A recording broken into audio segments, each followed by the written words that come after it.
Welcome into Titans Today. I'm Jack Sperry from Chat Sports, filling in to give you guys some breaking news, which is that wide receiver Treylon Burks, second-year wide receiver out of the University of Arkansas, has been diagnosed with an LCL sprain after leaving practice on Wednesday. The news was broken by Ian Rappoport on Twitter, or X, or whatever you want to call it now, saying wide receiver Treylon Burks suffered an LCL sprain during practice today, sources say after the MRI. This is good news, as Burks should only miss a few weeks. A scare, but a solid result considering.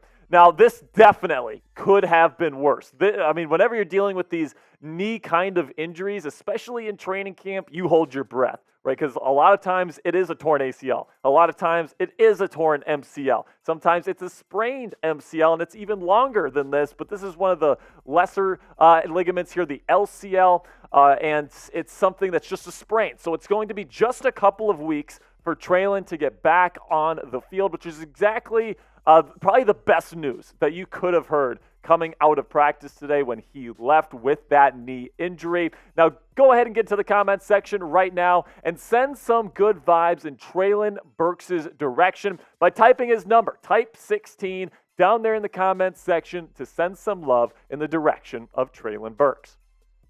Now, for his rookie season, dealt with some injuries last year as well. Only 11 games played, had 54 targets, 33 receptions, 444 yards, and just one touchdown. And given that the Titans traded Treylon for A.J. Brown, that's definitely not the kind of compensation that was very good for the Titans offense last year, especially when you take away A.J. Brown's production. But you're hoping Treylon Burks, very similar body type, very similar skill set to A.J. Brown, can develop into a similar type of player in this offense. And when they had an A.J. Brown type of receiver in this offense, they were really, really good, and they were the number one seed in the AFC just 2 seasons ago. I think a lot of people out there in NFL circles are starting to forget that. And this is, you could definitely say this is a make or break season for Burks. It's his second year in now. Now he's going to be dealing with a knee injury throughout the season, so it's going to be interesting to see how this injury affects his speed, affects his power,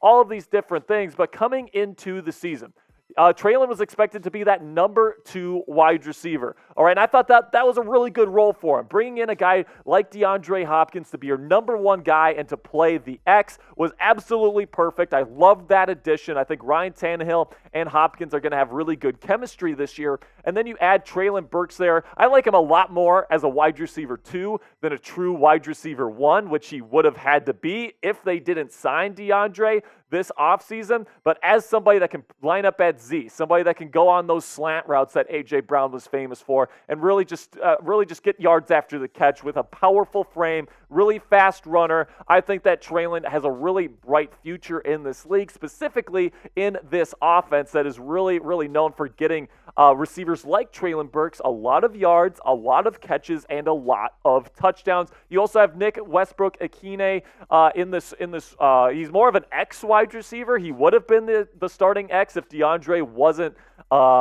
wasn't signed this offseason. And now it's going to be interesting to see who kind of takes Burks' spot at the Z wide receiver spot, because Hopkins and Westbrook-Ikhine, they're both X receivers. So it's going to be really weird if you have both of those guys on the field. And I'm not sure either one of them is a particularly good Z wide receiver. I think they're more of those big-bodied X receivers that go down the short side of the field. And then somebody that I really like actually coming into the year is Kyle Phillips, second-year wide receiver, a slot guy. I think when he was coming out, he was one of my favorite slot wide receivers in the NFL draft. I thought the Titans got a steal when they selected him last year and, dealt with injuries last year. I'm really excited to see what Kyle Phillips can do, maybe have a breakout season. But in terms of overall depth here, you take a look at what's underneath this wide receiver depth chart right now, there's not a whole lot for the Tennessee Titans. So if Treylon Burks would have completely torn his ACL or his MCL or both,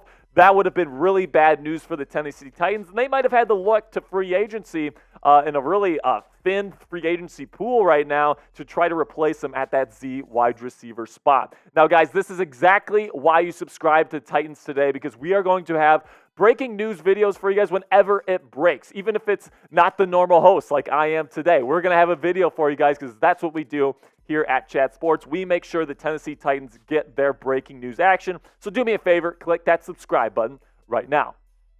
Then there's also a Titans roster move that was made today. The Titans have signed defensive lineman Michael Dwumfour, I believe is the correct pronunciation there, and they have waived linebacker Zach McCloud. Now, Zach last year, undrafted free agent back in 2021. He's bounced around the NFL, kind of a lower level guy. It seems like the Tennessee Titans didn't think too much of him, and because of that, they're deciding to waive him today and bringing in somebody else. You take a look at the Titans depth chart right now. You got the two outside guys, the two edge pieces, Arden Key and Harold Landry.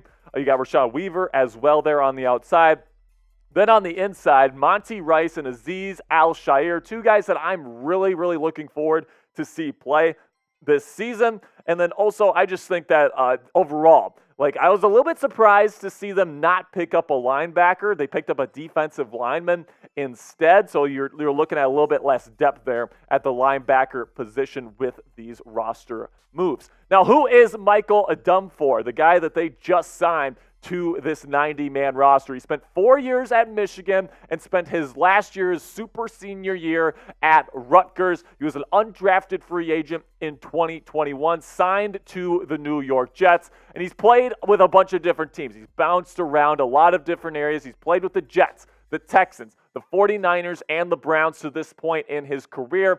And likely, he's just a camp body. He's not going to be somebody that, in my opinion, is really going to compete for a final 53-man roster spot. You always want to bring guys in. If you got somebody that you don't really believe in on the roster currently, and you don't think he's got any shot to really be a good contributor for you, maybe you need some more depth at defensive line that you weren't anticipating coming into camp. I think bringing in a body like this is just fine, but I definitely don't expect anything big in terms of a 53-man roster spot moving forward. Now, be real with me down there in the comments section. Do you even know who Michael Dwumfour is? Type Y if you've heard this guy's name before, or type M if you haven't.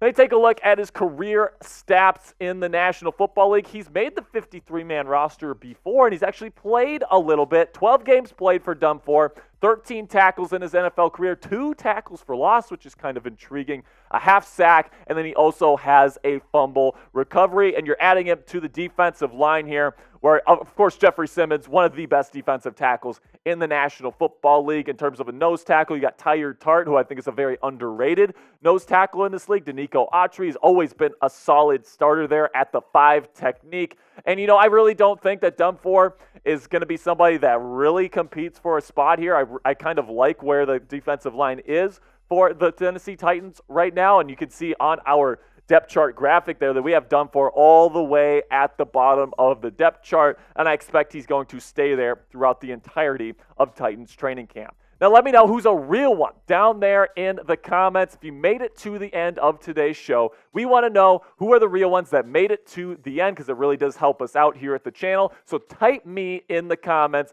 M-E, big letters. Let us know down there in the comments section to let us know that you are a real one. That'll be it for me today. Titans fans, really do appreciate all the support for the channel. Make sure you click that subscribe button, because we're going to have you covered with Tennessee Titans coverage all throughout the 2023 season. If you want to become an expert on the Tennessee Titans, this is going to be the place for you. So do me a favor, click that subscribe button right now.